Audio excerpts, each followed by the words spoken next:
يا مساء الخير ومساء الفل على كل حبايبي الحلوين. ازيكم يا حبايب قلبي؟ عاملين ايه؟ يا رب تكونوا بخير جميعا، اللهم امين يا رب العالمين. زي ما انتم شايفين كده يا حبايبنا القمر اللي قصادكم ده، انا عملت لكم النهارده فطيره دقيق الذره.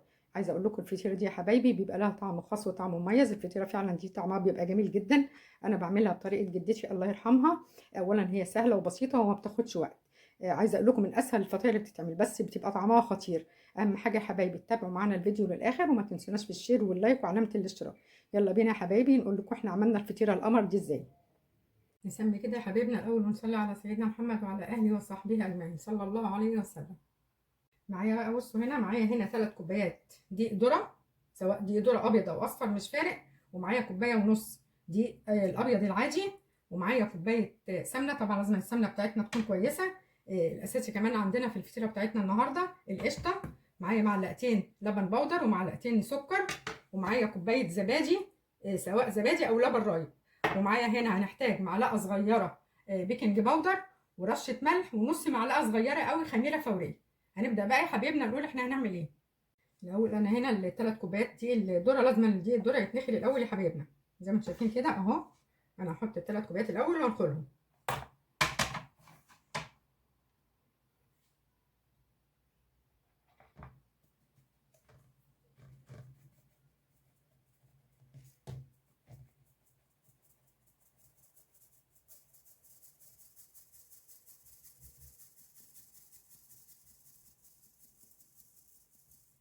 كده بعد ما نخلت الدقيق الذره بقى، هنبدا برضو ننخل الدقيق اللي هو الابيض العادي. انا قلت لكم 3 ذره وواحده ونص دقيق ابيض عادي. دي طبعا كوبايه صغيره مش كوبايه كبيره.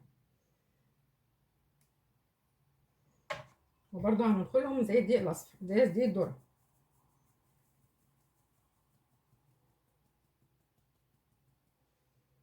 بقى بالمكونات الجافه هنا نص معلقه صغيره ملح، معلقتين لبن بودر، ومعلقتين سكر. هنزل بيهم برضو كده اهو يا حبايبي اهو.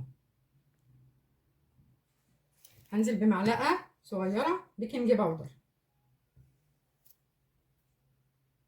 نص معلقه صغيره خميره فوريه. وهنقلب المكونات الجافه بتاعتنا كلها كده يا حبايبي. نقلب كل المكونات الجافه بتاعتنا مع بعضها الاول.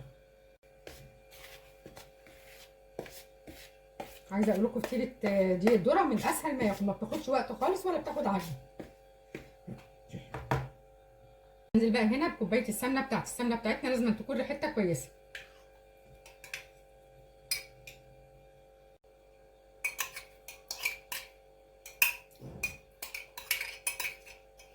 هنبدا بقى نخلط السمنه مع الدقيق بتاعنا.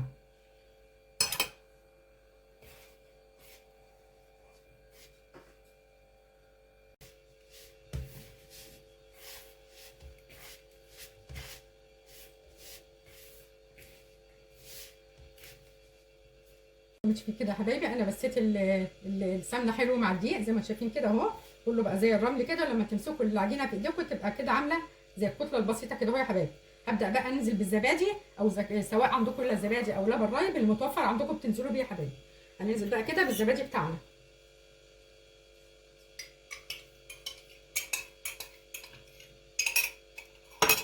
وهنبدا برضو نقلب بقى نعجن العجينه بتاعتنا كده بقى.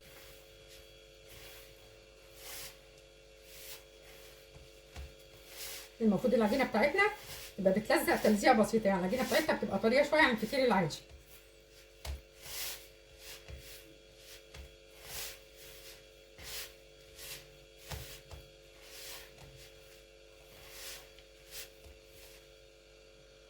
يا حبايبي انا حسيت العجينه لسه برضو ما طريتش قوي.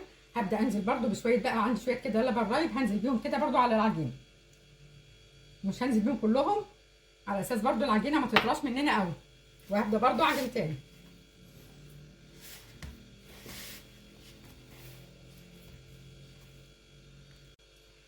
كده هكمل بقيت شويه اللبن رايب، يبقى انا كده حطيت نص كوبايه لبن رايب وكوبايه زبادي.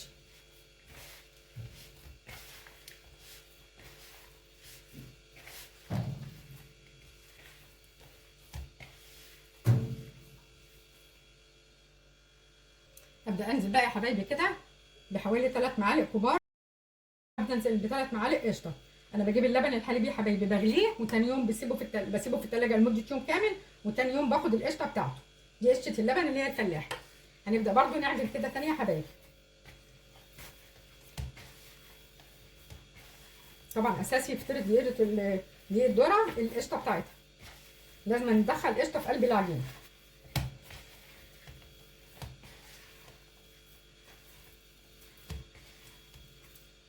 بعد ما عجنت الفطيره بتاعتنا كده بالقشطه كويس، هنبدا بقى كده زي ما شايفين كده يا حبايبنا، هي بتلزق تلزيقه بسيطه. هي لازم فطيره دقيق الذره تكون بتلزق تلزيقه بسيطه.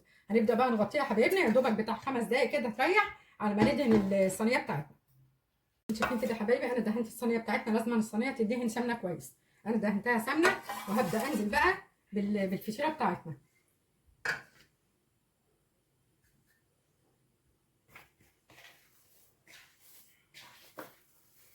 بسم الله الرحمن الرحيم. نبدا نفرد الفطيره بتاعتنا كده يا حبايبنا بقى كده في قلب الصينيه، ما ترققهاش قوي عشان ما تنشفش منكم، يعني تبقى تقريبا السمك بتاعها في حدود سنتي. انا هبدا كده افردها حبايبي كده. انا فردت الفطيره بتاعتنا في قلب الصينيه دي مقاس 34. بعد ما تفردوها بتبداوا تنزلوا الاطراف كده من الجناب يا حبايبي، ما تخلوش لها طرف عالي زي ما انتم شايفين كده اهو. انا بنزل الاطراف بتاعتها اهي. هبدا بقى انزل في الوقت ده يا حبايبي بالقشطه. طبعا القشطه انا بقول لك ده اساسي الفطير الذره. بسم الله الرحمن الرحيم اهو. هنوزعها كده على الوش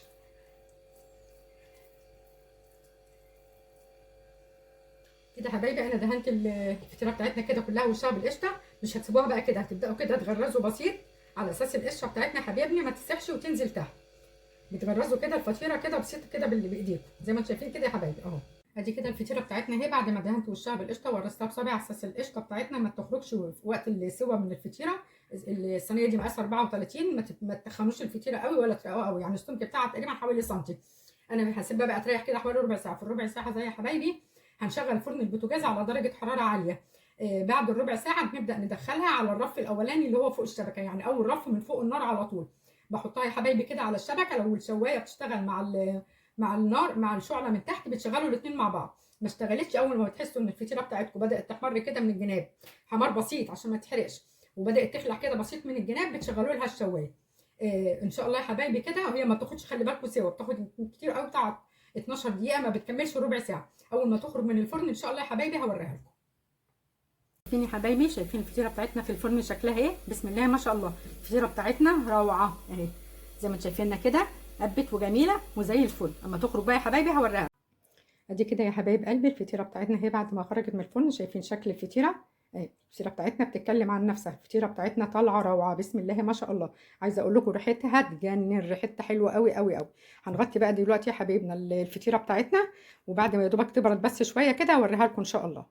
ادي كده يا حبايب قلبي الفطيره اهي بعد ما يهدي شويه هنبدا نقطع منها قطع ونوريها لكم. بسم الله الرحمن الرحيم. عصافيري بيحمسوا عليكم.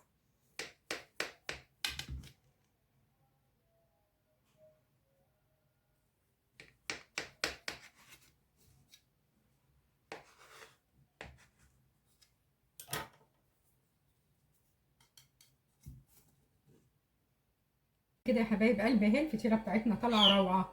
عايزه اقول لكم انا باكل منها وانا بقطعها الطعم طالع تحفه. حتى عصافير بيقولوا لكم فطيره جميله. اقول بقى لنفسي كده يا حبايبي تسلم ايديك يا ريري. اهم حاجه بقى يا حبايبي لو الفيديو بتاعنا عجبكم بقى ما تنسوناش في الشير واللايك وعلامه الاشتراك. اترككم في رعايه الله والسلام عليكم ورحمه الله وبركاته.